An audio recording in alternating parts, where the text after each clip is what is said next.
और उधर शराब नीति घोटाला मामले में आम आदमी पार्टी के संयोजक अरविंद केजरीवाल ने बड़ा कदम उठाया है। उन्होंने हाई कोर्ट में पेश नहीं होने का फैसला किया है।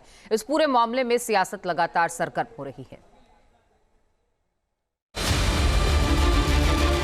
शराब नीति घोटाला मामले में आम आदमी पार्टी संयोजक अरविंद केजरीवाल न तो हाई कोर्ट में खुद पेश होंगे, न ही उनकी तरफ से कोई दलील रखी जाएगी। अरविंद केजरीवाल का कहना है कि उन्हें जस्टिस स्वर्ण कांता शर्मा से न्याय मिलने की उम्मीद नहीं।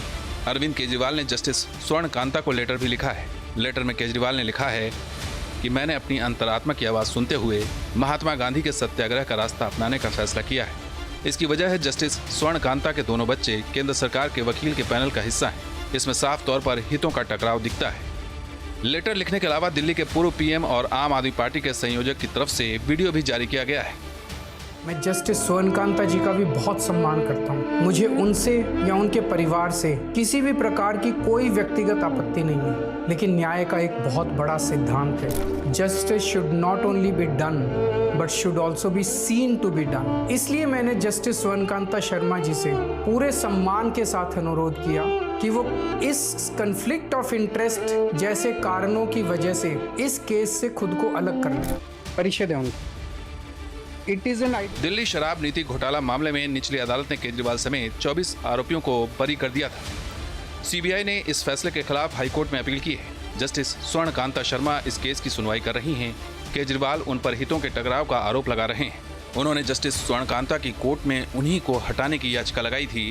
केजरीवाल ने खुद इस केस की पैरवी की। 20 अप्रैल को जस्टिस स्वर्ण कांता ने ये याचिका खारिज कर दी। अब केजरीवाल ने कोर्ट में हाजिर नहीं होने का फैसला लिया है। आम आदमी पार्टी इस फैसले को सही बता रही है। मुझे लगता है कि अरविंद केजरीवाल जी ने बिल्कुल सही फैसला लिया है। इसके अलावा उनके पास रास्ता ही क्या बचा था।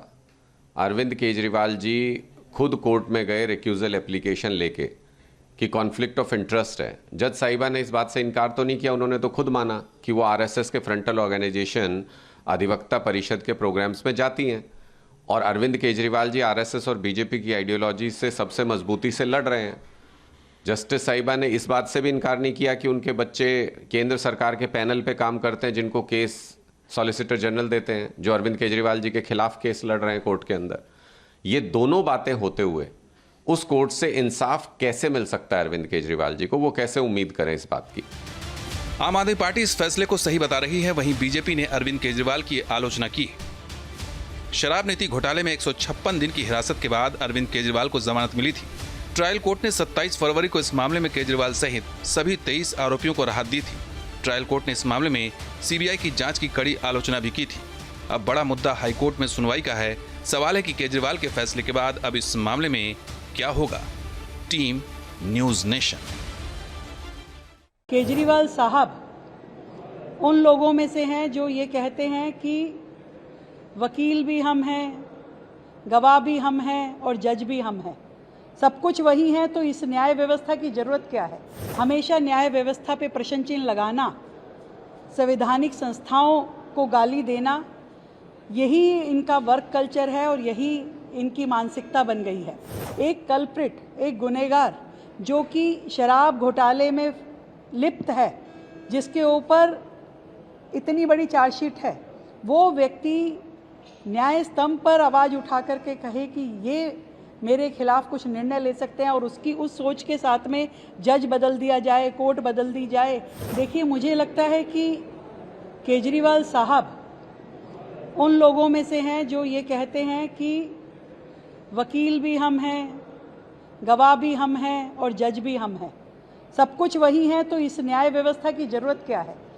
हमेशा न्याय व्यवस्था पे प्रश्न चिन्ह लगाना, संवैधानिक संस्थाओं को गाली देना, यही इनका वर्क कल्चर है और यही इनकी मानसिकता बन गई है। जिस तरीके से दिल्ली में वो व्यवहार कर रहे हैं कि मैं कोर्ट नहीं जाऊंगा। आपने एक न्यायमूर्ति पे जो इल्ज़ाम लगाए, जो सवाल खड़े किए, क्या ये आपको शोभा देता है।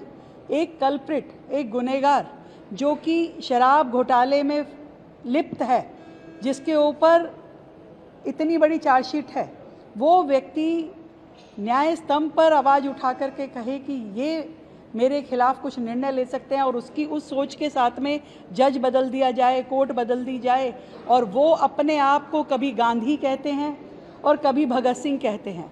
मैं इस पे भी आपत्ति दर्ज करना चाहूँगी कि हमारे देश की इतनी बड़ी हस्तियाँ, महात्मा गांधी, हमारे सरदार शहीद आज़म भगत सिंह जी, उनसे अपने आप को कंपेयर करते हुए जिस तरीके से ये व्यक्ति अपने आप को उपाधि देते हैं, ये सच में बड़ी शर्मनाक बात है। एक तो जिसे कहें कि एक तो चोर और ऊपर से मचाए शोर, कि शोर मचा करके अपने आप को वो ये दिखाना चाहते हैं कि वो बेगुनाह हैं, तो बेगुनाही के तो सबूत और बेगुनाही की परीक्षा तो अदालतों में देनी पड़ेगी। बाहर बैठ के आप कहें कि मैं सत्याग्रही हो गया हूँ, तो मुझे लगता है कि ये केवल एक घटिया मजाक है, जिस मजाक को ना जनता पसंद करती है और ना ही हमारी न्याय व्यवस्था इसकी परमिशन देती है। जो 7 सांसद भारतीय जनता पार्टी में शामिल हुए हैं समेत राघव चड्ढा जी, स्वाति मालीवाल जी, मैं उनका स्वागत करती हूँ और देश हित में राष्ट्र निर्माण के लिए जितने ईमानदार हाथ जुड़े, जो कि सच में राष्ट्र प्रथम की भावना से जुड़े हों, नेशन फर्स्ट की भावना से जुड़े हैं, उतना बेहतर है। ये बहुत ज़रूरी है कि ऐसे लोग जो देश से ना प्यार रखते, ना सेनाओं का सम्मान रखते और देश की जनता के गुनहगार हैं, उनको पूरी तरीके से अलग थलग किया जाना चाहिए और बाकी सभी लोग देश हित में जुड़ें, आगे बढ़ें, देश को आगे बढ़ाएं। अब से डीडी फ्री डिश की चैनल नंबर 57 पर देखिए न्यूज नेशन।